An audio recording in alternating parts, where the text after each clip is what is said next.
Kailangan na po natin guys si former Vice President Leni Robredo para tulungan po ang pamahalaan at ang gobyerno ni President Bongbong Marcos.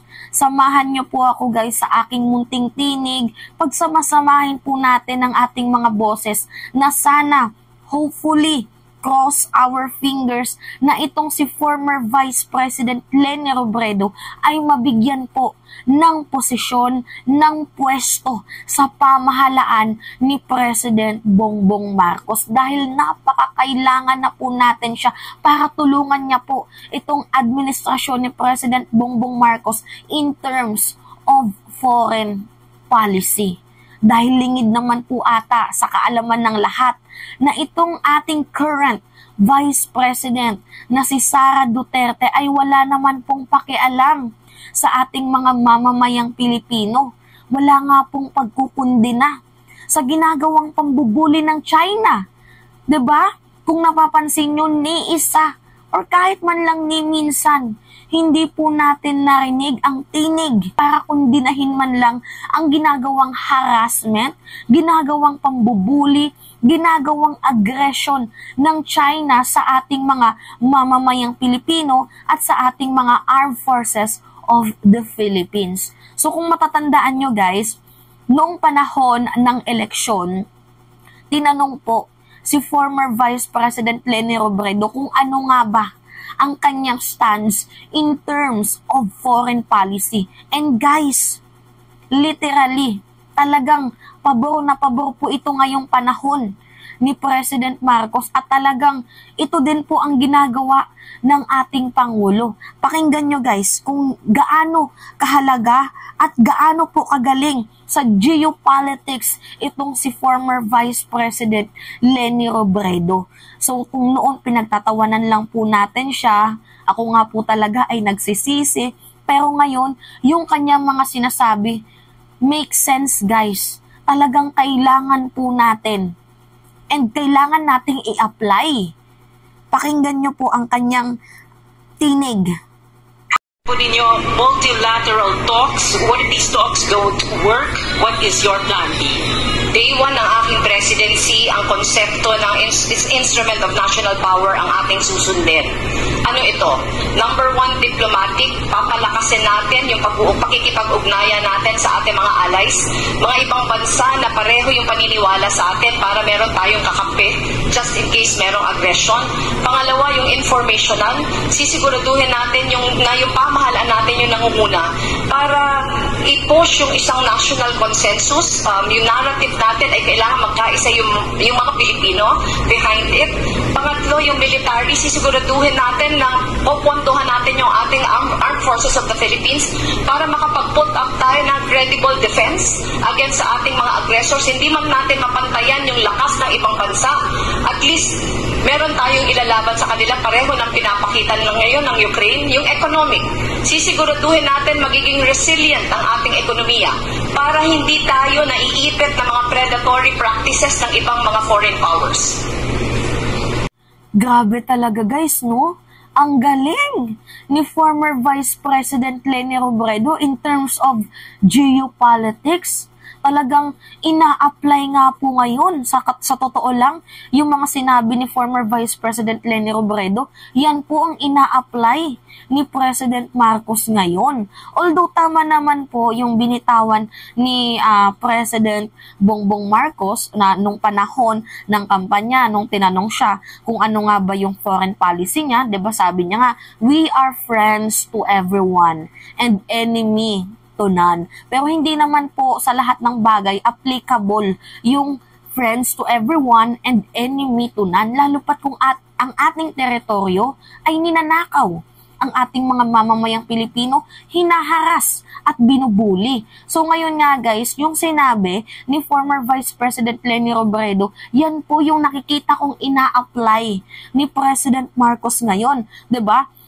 Ipaglaban natin ang sariling bayan sa diplomatikong pamamaraan. Hindi po sa gusto natin ng gera, pero nakikipaglaban lang po tayo in a diplomatic way. 'Di ba? Magprotesta tayo sa mga ginagawa nilang pambubuli nang sa gayon mapanatili ang ating teritoryo na sa atin. Kasi pag silent lang tayo guys sa issue, wala. Kukunin po nila yan ng basta-basta. 'Di ba? Kung kaya't mapapansin nyo, ang ating presidente gustong ayusin ang BRP, gustong magtayo ng structural base, pinunduhan na. Ang problema nga lang, meron palang secret deal si former President Rodrigo Roa Duterte dito sa mga Chinese na we would not bring large-scale materials to reinforce the BRP Sierra Madre. So, nabuking yung plano, yung kasunduan ni former President Rodrigo Roa Duterte. Pangalawa, sinabi ni former Vice President Leni Robredo na dapat palakasin po ang ating Armed Forces of the Philippines, bigyan ng sapat na pondo. Which is yan po guys ang ginagawa ng ating Pangulo. Pangatlo, yung pagiging resilient in terms of economy. Ina-apply din po yan guys ng ating Pangulo. Talaga nga namang sa panahon ngayon, literally guys, kailangan natin si former Vice President Leni Robredo. 'Di ba?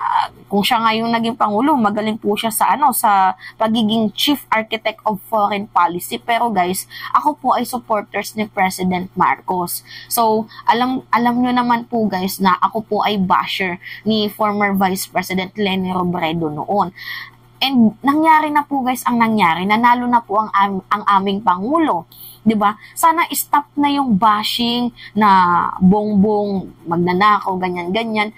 Huwag na po nating pag-usapan yung past. Kasi alam kong magkakaiba po tayo ng ng stance diyan.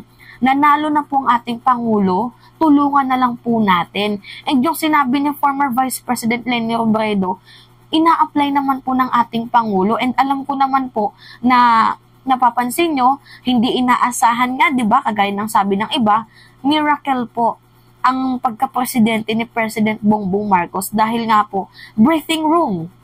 Lahat po tayo ay nakahinga. So, yung mga diehard Leni supporters dyan, please, tulungan nyo na lang po ang ating presidente. Pero guys, aminin ko naman po sa inyo, dati po akong naging basher ni former Vice President Leni Robredo. Pero tapos na po guys yung panahon ng eleksyon.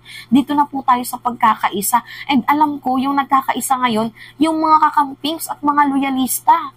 So tayo po, kung hindi man po nakikiisa yung mga DDS, kasi ito po yung hindi ko inaasahang panahon, inaasahang pagkakataon, na itong mga kakamping na yung mga kaaway namin noon, sila po pala ang magiging kakampi namin ngayon.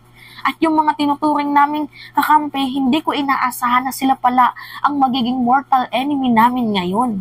So ngayon, tayo na lang po ang magtulungan. Kasi wala din naman po mangyayari kung mag-away-away tayo, 'di ba? So tama na po yung yung bangayan. Proceed na po tayo, ibang journey na po to ngayon, guys. Iwan na po natin yung sigalot ng nakaraan. Magsama-sama tayo, humayo at magtulong-tulong.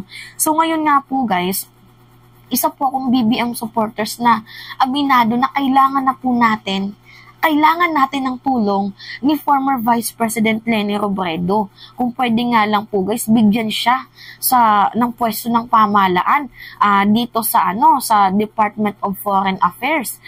Bigyan man lang siya ng kahit maliit na espasyo para maging advisor ni President Marcos, taga-organize, 'di ba? Taga-coordinate dito sa effort field of foreign relation. Kasi guys, maganda po ang kanyang foreign policy. Kagaya na pinakita kong video sa inyo guys. Talagang literal na pumapabor po sa panahon natin ngayon. And ina-apply naman po yan guys ng ating Pangulo. So kailangan natin si former Vice President Leni Robredo. And hope so. Cross our fingers guys. Kagaya po ng pananalig natin na sana maging successful ang laban ni Senator Risa Ontiveros dito sa malaking tao, which is si Siki Buloy. Kung gaano po natin guys yun pinapanalangin, sana ganito din po ang panalangin natin na itong si former Vice President Leni Robredo ay mabigyan ng kahit man lang espasyo sa gobyerno, sa pamahalaan ni President Marcos, dahil wala po tayong maaasahan kay Vice President and DepEd Secretary Sara Duterte dahil wala po siyang pakialam sa ating mga mamamayang Pilipino in terms of pambubuli, aggression, harassment na ginagawa ng China. For personal interest lang talaga ang makikita natin dito kay Vice President Sara Duterte. So, hope so na sana mapansin ng ating munting tinig na kailangan po natin si former Vice President Leni Robredo. So anyway guys, yun lamang ho at it's me again, si Mima Alicia nyo at nagbabalik ulit para sa ating panibagong video.